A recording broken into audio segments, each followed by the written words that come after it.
I'm the dad of a 25-year-old young girl who I love very much. I've been able to have a good relationship with my daughter and I enjoy my time with her. But there's one thing about her that would give many people pause: she is a diagnosed sociopath. She exhibited odd, disturbing behavior at a young age, and after a serious incident of abuse towards her younger sister, I realized she needed professional help. Throughout her elementary years she struggled heavily, getting in lots of trouble in school for lying, cruelty, and all other types of misbehaviors. With an enormous amount of therapy and support, her bad behavior was minimized as she grew older. She received an ASPD diagnosis at 18, and I had suspected it for long prior. After her aggressive behavior was tamed, her following years were much more fruitful. She's law-abiding, has a decent job and a good education, and has many good friendships and admirers.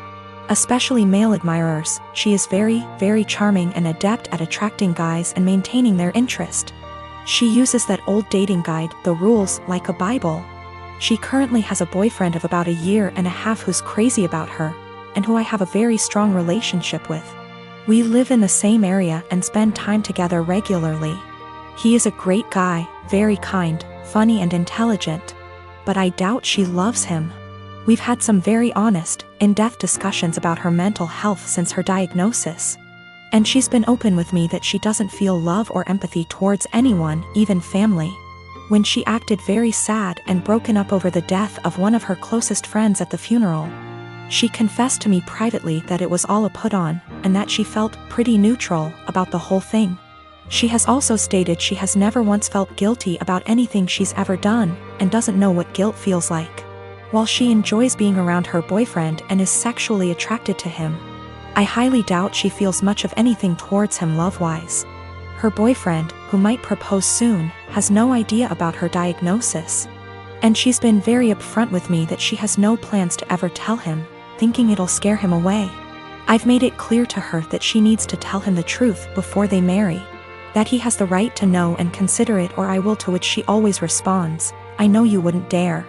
I really like and respect this young man, and would feel awful keeping this secret from him, and letting him walk into a marriage without this piece of knowledge.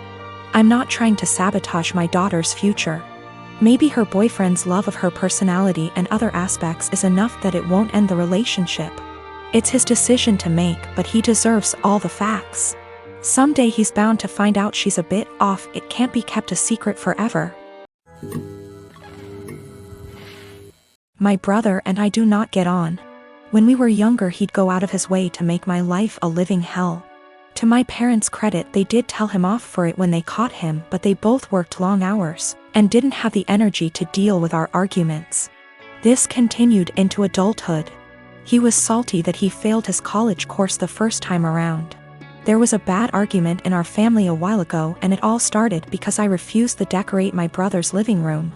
I won't go into too much detail, but he wanted a pretty hefty discount. I said no, and he threw a tantrum. Instead of being a grown-up and talking to me, he decided to hook up with my toxic ex-girlfriend and the mother of my child. I can't go into a lot of detail about what she was like, but she was not a nice person. She never really bonded with our son when he was born, and I was left to do everything by myself. She eventually walked out on us and refused to have any contact with our son. She'll post on Facebook now and then about her beautiful baby boy to get sympathy votes, but that's about it. I have been a single dad for almost 3 years now, and I absolutely adore my son, but it hurts to think that one day he might question why his mom didn't want anything to do with him. How am I supposed to explain that to him? Anyway, it bothered me when my brother told me they'd hooked up together. It hurt even more when he started dating her. It had taken me so long to get over what she did to me and my child, and now my own brother was bringing her back into my life.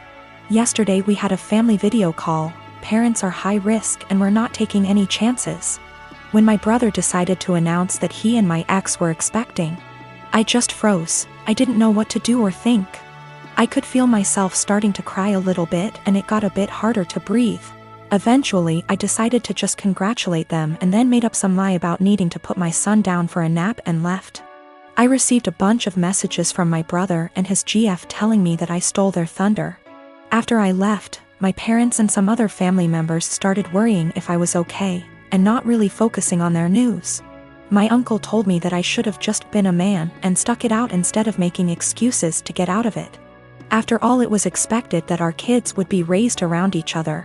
I feel like maybe I shouldn't have left the call, but at the same time it would have been worse if I'd stayed and had a full-blown panic attack in front of everyone.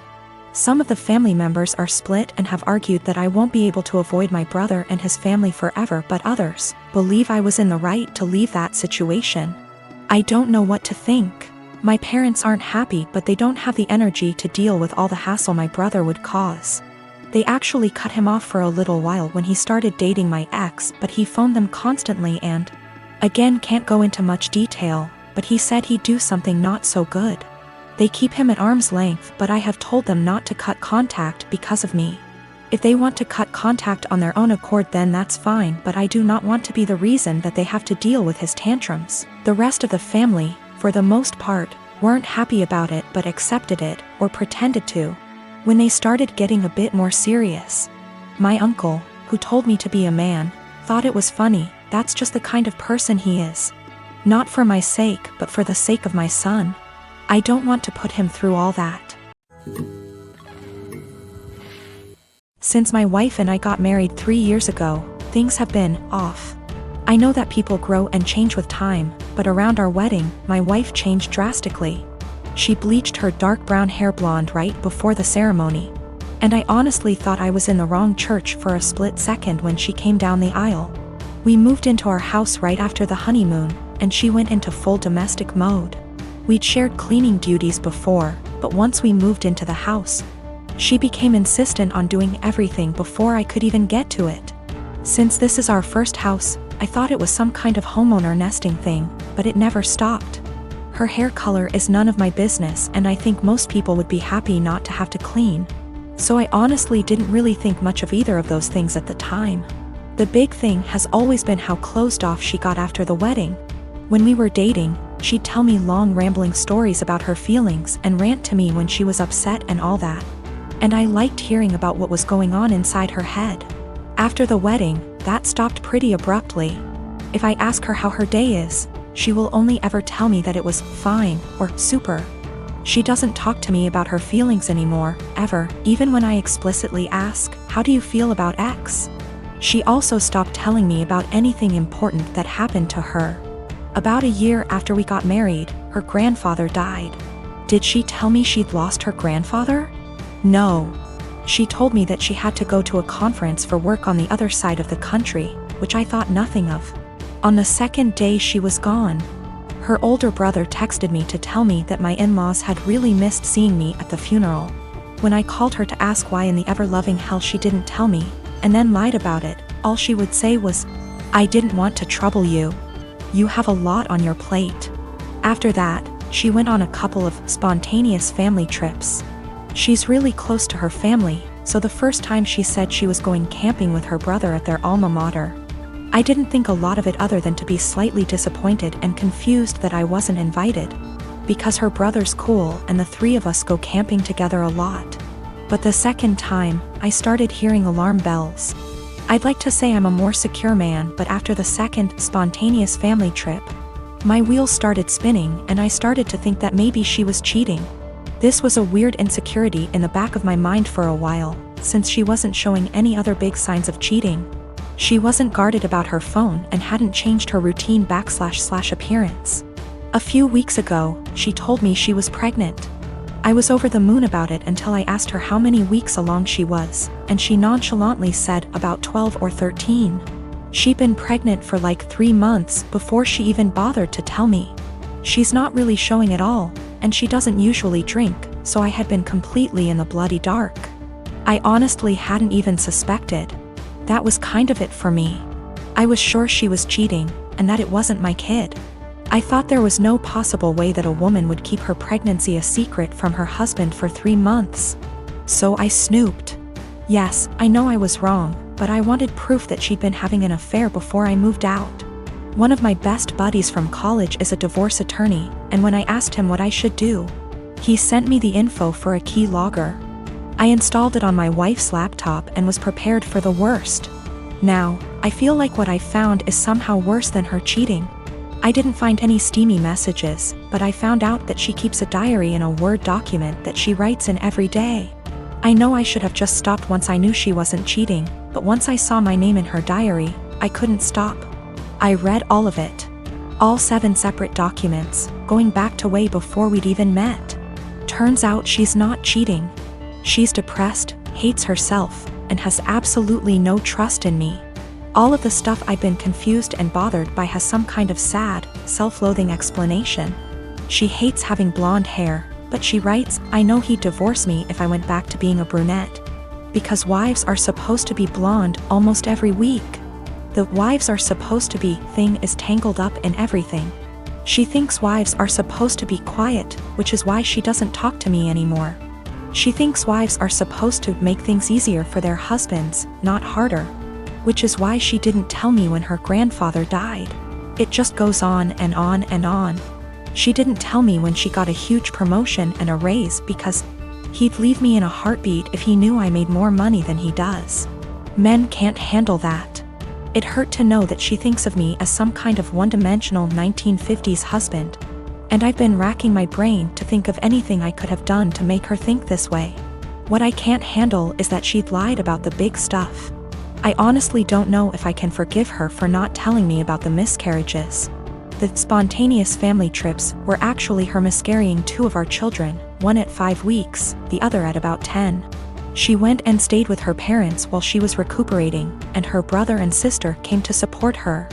But not me.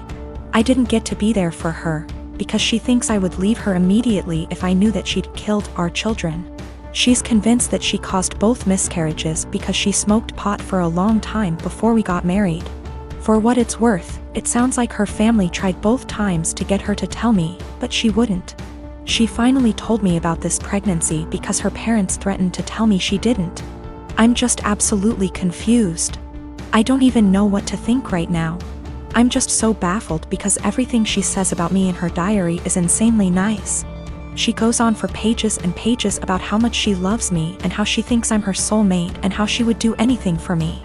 I just can't understand why she thinks that I would leave her. Knowing that she's spent the last 3 years walking on eggshells around me, convinced that I would leave her at the drop of a hat is just so confusing and awful. I feel like our marriage is some kind of lie. The woman I thought was self-confident and ready to take on the world is actually full of self-loathing and really, really depressed. I don't know her at all. She's been suffering silently with depression long before we met. She has no faith in me, no trust. She thinks that every hug and kiss I give her and every "I love you" I say is a lie. I just don't know what to do. She obviously needs serious help, but I don't know how to get it for her. I can't tell her that I read her diary. If she has zero trust in me now, I can't even imagine what she'd think if she knew if I read 6 years worth of her private thoughts. I feel like I need to get my in-laws on board somehow, but I don't know what to say to them. I know I can't ignore this, but I feel like any move is the wrong move. My boyfriend Steve and I have been dating for over a year and a half. I met him in one of my upper-level classes 2 years ago. At the time he was finishing up his degree, before moving on and working on his master's. Since we started talking, seeing each other, and dating casually, I really loved our entire relationship. Steve and I had a lot of similar interests, which included traveling. We did a small trip to South America a couple months ago for a few weeks, Peru and Chile. We had an amazing time.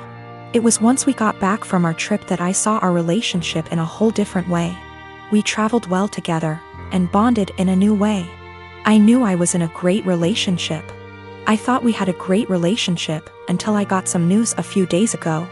3 days ago, I went over to drop a MacBook charger over at my best friend's house, Chenille. Chenille and I have been best friends since we were in high school from the age of 16 years old. I have always considered her to be my number one and closest person in my life. I have noticed that the past 6 months we haven't hung out in the same capacity that we usually have. Both of us have been busy with our lives, school, work, relationships, etc. But I kinda got the feeling after this past year of university around April that she was starting to move away. She had a bad with her ex that lasted under a year. He cheated on her with a coworker, and the rest is history. They broke officially around the end of January. As I went over to drop off her extra charger that she borrowed, I talked with her mom for a bit. Chanel ended up getting called in to pick up an extra serving shift at the restaurant she has worked at during her degree. Her mom wanted to talk to me about a few things. I was puzzled. Chanel's mom was always really outgoing and funny. We had known each other for over 8 years at least. But she wanted to have a serious talk. Chanel's mom, Karen, went on to tell me that she saw Steve and Chanel sneak around the back of the house about a month or so ago. Karen went on to explain that she noticed this happening 2 other times. At first, she thought we were all hanging out. But Karen told me that she got a weird gut feeling on this situation. She told me that I should talk to Steve and Chanel ASAP. Steve and I were supposed to go out for dinner last night. He picked me up, and off we went. I felt really bad and humiliated the entire time we were out. We ate dinner, had a couple drinks, but we didn't talk much. Steve kept asking me all night what was the matter. I told him nothing. Finally, when we got back to my place, we sat in my room and I asked him and told him what Chanel's mom, Karen, is told me. He didn't answer. In fact, he went pale white. That gave me the answer I needed. I broke down and Steve tried to comfort me. I didn't want him touching me. I didn't even want to hear it. I told him to leave, but I basically had to force him to leave. I tried calling Chanel and texted her that I needed to talk to her. I got no response. Not one. Basically, 2 of the closest people I have had in my life betrayed me. This is so terrible and I feel so bad. I have like no one right now.